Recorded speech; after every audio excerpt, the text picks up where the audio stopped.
Make sure you bring your chair all the way up to the wheel.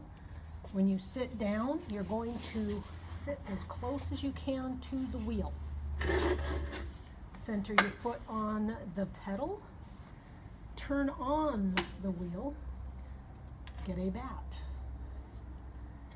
Put the holes on the pins. Take off excess clay off the bat and make sure it's very dry so the clay will stick. Make sure you have both your tools, a wood tool and a needle tool, rib and sponge. Number one thing, centering. Take the ball of clay, place it in the middle of the bat, wiggle it down and smack it down so it's sticking the clay. Wedging. Wedge the clay prior to coming to the wheel so you can get out any air pockets. Place your foot back in the Z position and get your elbow on your hip bone.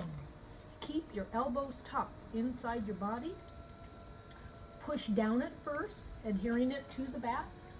Spin quickly, press down. After that, take your karate chops, press down on the bat, and squeeze the clay. Cover the clay with your thumbs all the way up to the top, like a big spike. Then over the top and come back down. Elbows braced.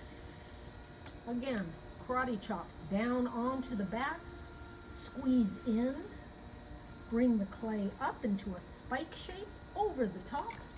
Keep the clay wet. Should be shiny the entire time. That's centered piece of clay. Now, while in the centering position, you're going to drop the hole. Take your thumbs, find the middle, and go straight down. Some people like to use two thumbs, which is fine. Push down. Now, opening the clay. You can use your fingers to do that, or you can use your thumbs in the middle and just pull out like that. Okay? Do that. Wet the clay again. We're going to clean and compress, meaning compress, push down on the center, making it nice and flat, making sure it's stuck onto the bat. Make sure you have the right amount of thickness on the bottom so you can take your needle tool, push it down to where it exits, and check it out. You should have 3/4 of an inch because you need to put a foot on the bottom of this cylinder. Compress it again, getting rid of that hole. Take your hand, squeeze it. You're going to squeeze down here. Get your thumb down low. This outside hand is pushing the clay toward the middle. Squeeze the clay. This hand, lean in toward the middle, making a volcano-like shape. We call this the yank. Next is a pull. Get your hands wet. Take your hands like a butterfly. This hand is going inside. What you're doing is pushing out the clay at the bottom. Pushing out the clay. Out on the outside, you're pushing under, creating like a coil-like shape. Push out, push under. Keep your hands connected. This hand is going to be slightly above this hand, okay? So it's pushing out the clay, pushing under the clay, and slowly bring your hands up to the lip. So here we go. Pushing out the clay.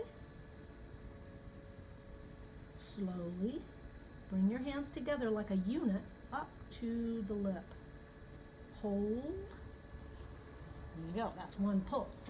Remember, you can only pull your cylinder or your piece 3 times. It gets weak if you keep pulling it. If it's super wide, you can take your hands like karate chops, from down onto the bat, squeeze, slowly bring your hands up to the lip. Okay, we're gonna go for another pull. Same thing, butterfly, down to the bottom. There's still fat on the bottom of the clay. And we're going to reach under and put a lot of pressure. As you come up, back off on that pressure because you don't want to go right through. And it is thinner as you go up. Okay, one more pull. Down to the bottom, push out, creating a coil, and straight up. The outside hand is always pushing in slightly, keeping it nice and straight. Number 8, shape the vessel. We're just shaping today by getting the walls nice and straight. So take your rib, spin, push from the inside to the rib, and take the rib all the way up to the lip. And that'll give you a nice straight wall. Clean all the water out. Round the lip. If you need to trim the lip, because maybe it's uneven, take your needle tool, put your fingers on either side, rest the needle tool on your thumb, and go slowly through till you touch your finger. Off it comes, round the lip again, taking off that sharp edge. Last thing is to just trim whatever's left on the bat, which there shouldn't be at this point. And that is done. Get your cutting wire. Take the cutting wire, take your thumbs, put it on top of the cutting wire, keep your thumbs close to the bottom of the cylinder, and pull through. You always want to pull towards you. Put your name down at the bottom, and you will store it one night with nothing on it, and trim the foot the following day because it will have set up. It will be leather hard. There we go.